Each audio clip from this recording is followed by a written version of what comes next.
You know how we basically live on Invader coffee? Yeah. Let's make this skateboard for Invader coffee. We've got this leftover Kirkland signature coffee beans. We're gonna go ahead, just gonna throw this in the mold. I have no idea how many coffee beans we need. We're just gonna keep packing it. Okay, so honestly, this thing is an inch thick. So the board only needs to be 5/8 of an inch. So I think we're good. God, this smells good. It does. I don't even like coffee. Do you want coffee? Oh. You know what? I'm getting coffee. Let's get coffee. Okay, let's go. You like the mug? Got coffee. Let's go pour some resin. So we got the beans in the mold. We're now hyper caffeinated on espresso. We're gonna use our coat from Stone Coat Countertops. It's our kind of go-to. It's got UV protection. Not that you need UV protection for coffee beans. Normal 2-minute mix.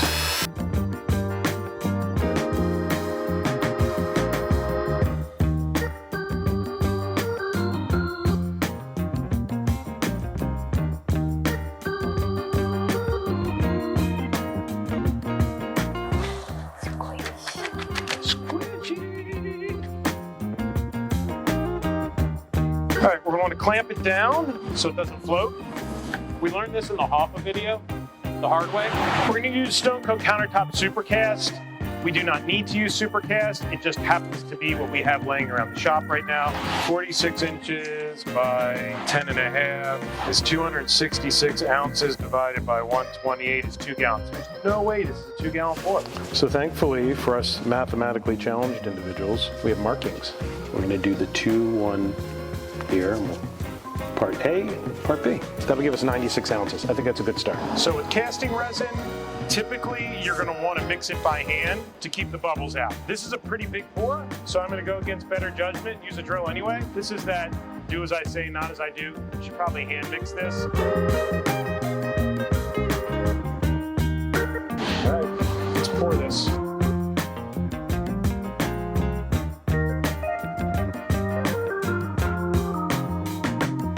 Typically on a casting pour, we would have stopped every 1/4 inch. Doesn't matter what epoxy you're using. If you're doing a casting pour, every 1/4 inch you want to check for bubbles. You want to put some heat to it, be it a torch or a heat gun. This is filled with coffee beans, so there was just no stopping after a 1/4 inch. So go big or go home. We filled the whole thing up. So I'm going to use the torch. I'm going to get rid of the bubbles that are on the top. Then we don't have a vibration table, but we're going to grab our Sawzall and we're going to vibrate the sides. Then that way we'll bring all the air that's captured underneath up to the top. We'll keep torching it and then it sits for the next couple days. By the grace of the resin gods, we let it sit for 3 days and it won't start pouring out the bottom in the next 2 hours. All right, I'm going to my office to do some design work. Okay, so I'm back from my office. I did some mock-ups. There's one side. Okay, I love that. Right, and there's the other side. I like them both. So it's a 2-sided. We can do a 2-sided. Right. I already made my decision. Which goes on top?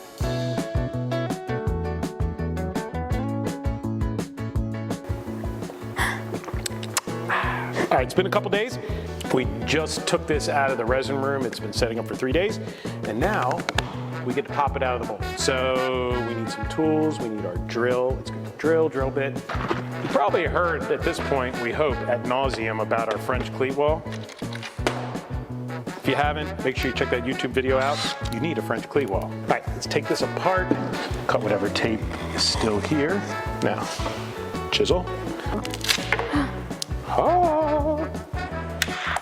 Whoa! Oh, look.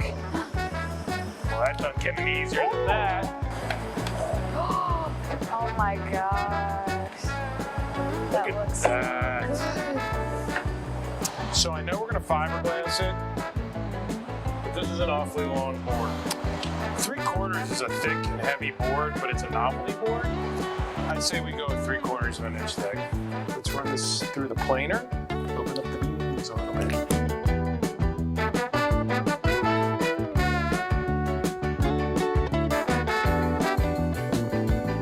You might be wondering why we're sanding it.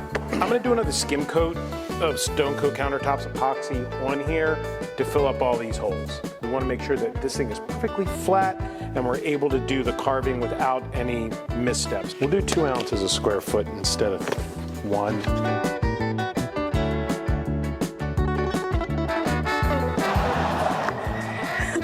I had no desire. Okay, so for the record, this is not how you put resin on, but this just looked fun. Yeah. This is a whole new way to do skim coats. Look at that.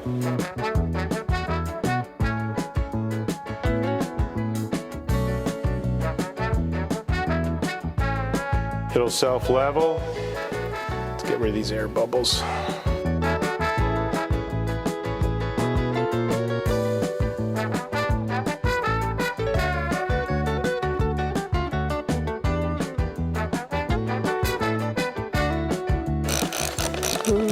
I know, it looks good, right?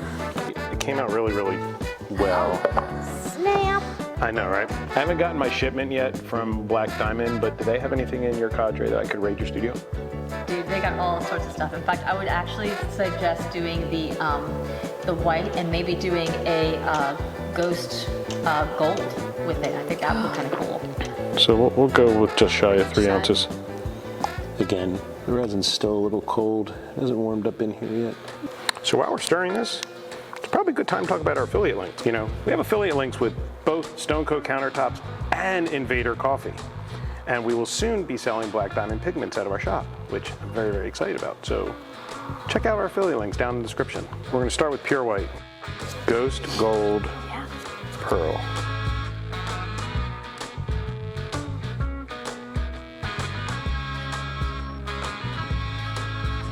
That looks so badass. It does. I It really looks like so badass.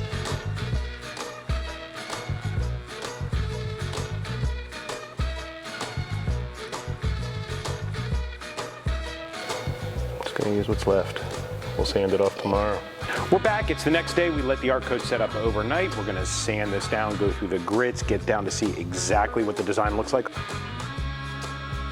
The other thing I'm actually really happy about is by putting it through the drum sander, we broke open some of these beans here. Wow. What do we think? That looks awesome. What do you think too? All right, I'm thinking 6 ounces this time, 4 ounces for the other side. I don't think it's 8, but I think 6 is probably the right number. Let's pour it.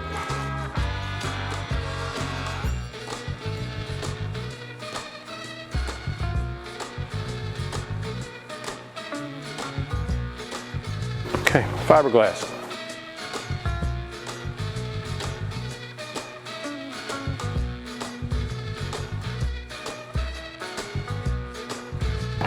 That's really not that bad. No, it's not. Same as before, 3 ounces.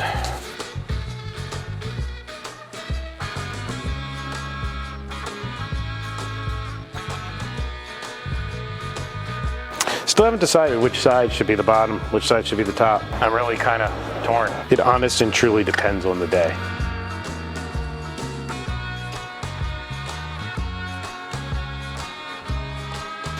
Looks good. You weren't supposed to see that yet.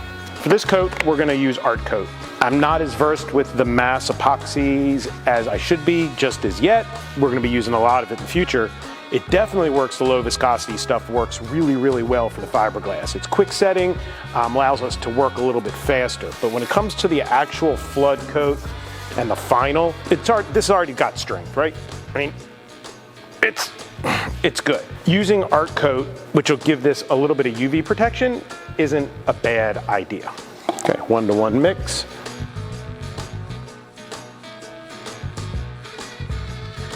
Finger painting, adult finger painting. I like it. I don't know, Kendall. I'm leaning towards that's gotta be the top. This looks good. I mean, seriously, it's really not bending that much.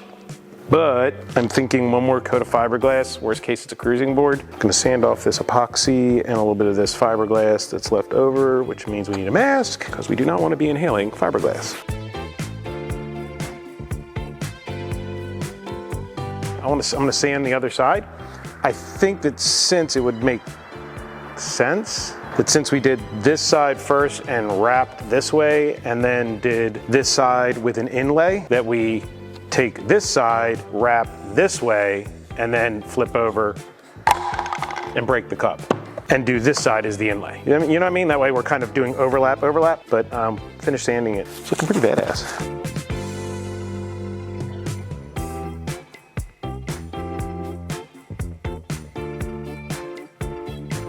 I'm really happy with this. I think we're down to the final decision. Top, bottom, top, bottom. I like the invader on top Yeah, and that on the bottom. yeah, I agree. Grab myself some Sidewinder 2s. Check these shark wheels out. Got these on Amazon. They kick debris and dust away. Ricky Lee suggested we try them out. Step one, figuring out where we're putting the trucks. Alrighty, after way too much debate and help from our neighbors, I think we got placement. But I want to know exactly where the placement's going to be, so I'm going to use some blue tape here and mark my front to back, because honestly, I'll forget, and I really don't want to mark up the resin yet. Now we got to worry about finding center. We're going to find center and then make sure we're square.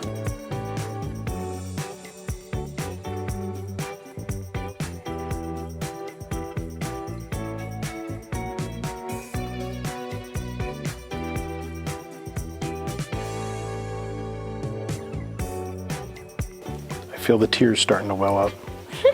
Getting to the end of the project. Just like the Barley skateboard, there's something to be said for sealing the inside because it's not really wood. It's an organic material. It's coffee beans. And yeah, it's in acrylic, but let's try to do our best to keep the moisture out of it. Little thin CA glue should do the trick.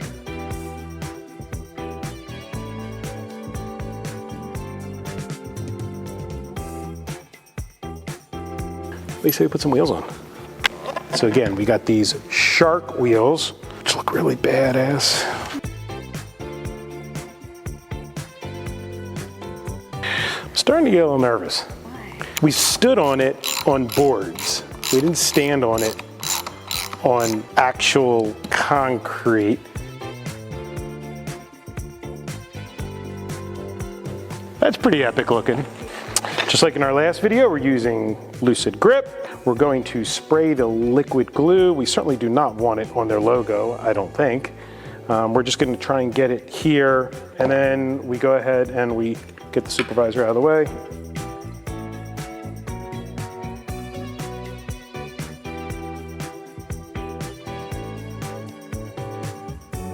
A little more spritz. Okay, let it sit up for 40 minutes. Lucid Grip's dry. A little nervous. I mean, I'm happy with it. I mean, this is pretty awesome. Definitely death before decaf, but you never know till you know. Don't try this at home. I don't wanna. No sounds. Yay! We made a skateboard out of coffee beans. Oh my Lord. See you next time.